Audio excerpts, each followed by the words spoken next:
what do you think we need to do in order to fix ourselves structurally for independent film, TV? I mean, it could be web shows, to put out independent things like that. Well, because I'll say that, I come out of the tabletop side of things. So I come out of the, and it seems like the tabletop game industry has produced a very robust, independent infrastructure of independent publishers. We've got independent reviewers in a very several years, but I mean, in a relatively short amount of time, when all the tools became available, I would say that tabletop games produced an extremely robust, independent industry. Okay, that has not happened in web shows or independent film and that kind of thing. And the problem is the problem is, and this is the weapon that Hollywood has inadvertently. It's not something they created purposefully. Is that tabletop? The barrier to entry is much lower than creating a hour-and-a-half good movie. So what are the barriers to creating a really, really good movie? In no particular order: production values, acting, writing, special effects. That's production values also. And you can just tell a cheap film. So yeah, maybe a Roger Corman or what was that wonderful Israeli company that did schlocky movies for so long? Canon. So you could create a label, Canon Pictures, and they had a certain quality or lack thereof, and a certain style of the kinds of salacious movies that they did. Roger Corman, a lot of very famous directors got their chops doing really cheap movies with Roger Corman. Cameron, Opie, whatever. What's that guy's name?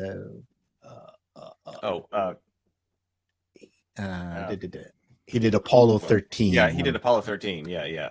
And he was brought in on like the Solo movie. Yes, correct. And so Ron Howard. So yes. So I'm sure he's watching this and really disappointed that I couldn't immediately remember his name, and the only way I could get to him was through Opie, but which was on Mayberry. That. And anyway, so that's really the biggest challenge, is that even if Hollywood puts out some absolute piece of shit like the Uncharted movies, the technical level is so high. The level of professionals that work on those really bad movies, the Eternals. And look at the actors that they assembled for the Eternals. It's a terrible movie, but it's kind of well acted for a bad movie, and it looked fabulous. We can't duplicate that on an independent production level.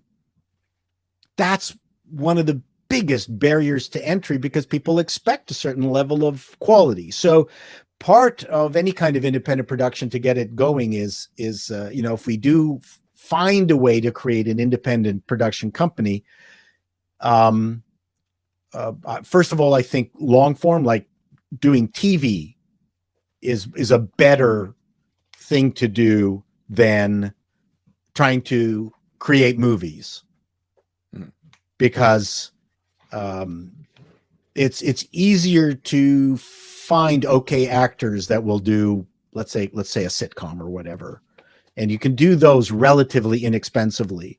And if you do them enough, then you get better at it, and the audience will see that you get better at it. And one of the curious things about a long-term TV production is that if you can make it good enough as a pilot, it's kind of a promise to the audience that saw it. And if they see it improve technically and acting and writing wise with each version, it's like software. They will stick with you. If it gets worse, then the reverse happens. But trying to make like doing what the Daily, not the Daily Wire is doing, where they're trying to make a mini studio of non-woke movies. That's a lost cause. Oh, you think it's a lost cause? I haven't been Yeah. following all that closely. You think it's not going to work? No, I think it's just too hard, because you're going to have failures, you're going to have successes, and Hollywood just puts out so much product that they know that if 2 out of 12 of their things makes a few $1 billion, then they've saved the year, as opposed to a company that has to have a hit rate of 2 out of 3 or something like that. But it's statistically impossible, because you just don't know what the audience will like.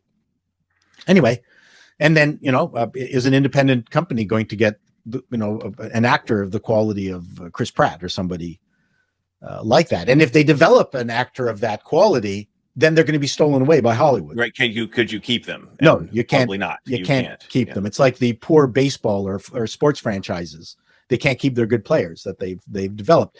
So you're much better off trying to create some kind of hour-long, half-hour TV, but not something shorter than that. You want to do it properly. You want to learn how to write them properly. And I think it's more easy to be forgiven. So, and this is where YouTube fits in, is that I just wish they had a separate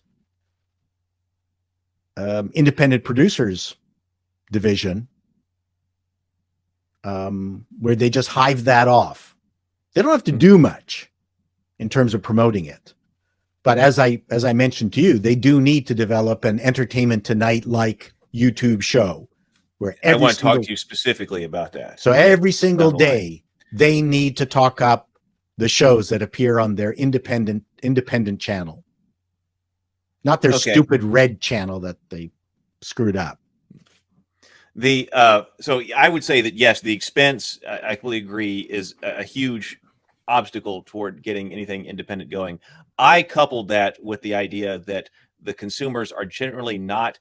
It's an extremely expensive thing to do, and consumers are generally not primed to pay a lot of money for it, because you can pay $9.99 or whatever it is right now for Netflix, and you can have thousands of shows. Same with Disney Plus or Apple or Hulu, whatever. You can pay a very nominal amount, and you can have access to a tremendous amount of stuff. And so when an independent company says, "Hey, we're going to give you this one show or this one movie or whatever it is that they're doing, and I'm asking for $25 or $30," that's different. I mean, the consumers are not prepared for that. No, but YouTube has now added those little, the little packages, those little things that they can, people will give you a spiff, right? Well, we got super chats and now the super thanks. That's right. And I mean, that you work that really, really hard. I'm shocked at how many people pay me for my, during in my comments now. Like I'm really embarrassed and thankful at the same time. I always send them a note saying, "Thanks, I'm going to put this in my G-string right now." And so I mean, I try to respond to the first 100 people. So anyway, I think YouTube is well positioned. I just don't think anyone's pitched them the idea of somewhat hands-off independent section on YouTube. But like shorts, now they're showing all these shorts have another section called independence.